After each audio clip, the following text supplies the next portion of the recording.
न्याय यात्रा के बीच राहुल गांधी के बयानों के समर्थन में उतरे विदेश मंत्री एस जयशंकर। मोदी ब्रिगेड को दिया तगड़ा झटका। एक तरफ जहां कांग्रेस पार्टी आगामी लोकसभा चुनाव से पहले भारत जोड़ो न्याय यात्रा निकाल रही है। यात्रा फिलहाल मोदी के गढ़ गुजरात में है। यहां यात्रा को पब्लिक का बहुत ही अच्छा रिस्पॉन्स मिलता दिख रहा है, जिसे देखने के बाद भाजपाई भी हैरान हो गए हैं। यात्रा के दौरान कांग्रेस स्टार राहुल गांधी केंद्र की मोदी सरकार पर जमकर जुबानी हमला बोल रहे हैं। कांग्रेस नेता के बयानों ने राजनीति में तहलका मचा रखा है। वहीं दूसरी तरफ विदेश मंत्री एस जयशंकर भी अब राहुल गांधी के बयानों के समर्थन में उतर गए हैं।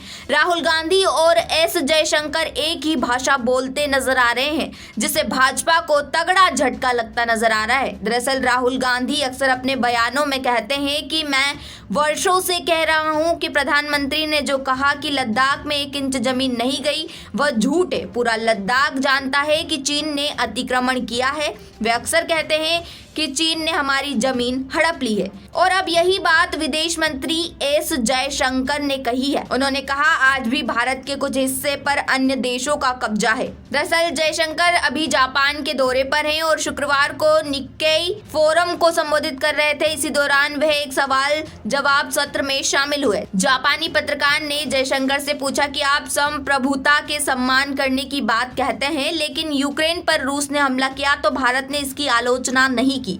क्या यह दोहरा मानदंड नहीं है? सवाल के जवाब में जयशंकर ने कहा, दुनिया कई मामलों में बहुत जटिल है। यहाँ अलग अलग सिद्धांत और मान्यताएं हैं। विश्व राजनीति में कुछ होता है तो कुछ देश के अपने हिसाब से कोई मुद्दा, हालात और सिद्धांत चुनते हैं और उन पर जोर देने लगते हैं, क्योंकि यह उनके हित में होता है। आज़ादी के तत्काल बाद ही हमने पड़ोसियों की आक्रामकता झेली है।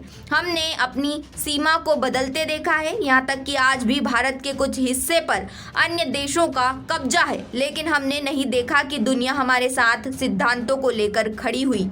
लेकिन मैं इस बात की वकालत नहीं करता हूं कि हमारे साथ नाइंसाफी हुई, तो यह सबके साथ होनी चाहिए। बहरहाल एस जयशंकर के इस बयान को लेकर आप क्या सोचते हैं? कमेंट बॉक्स में कमेंट करके ज़रूर बताएं।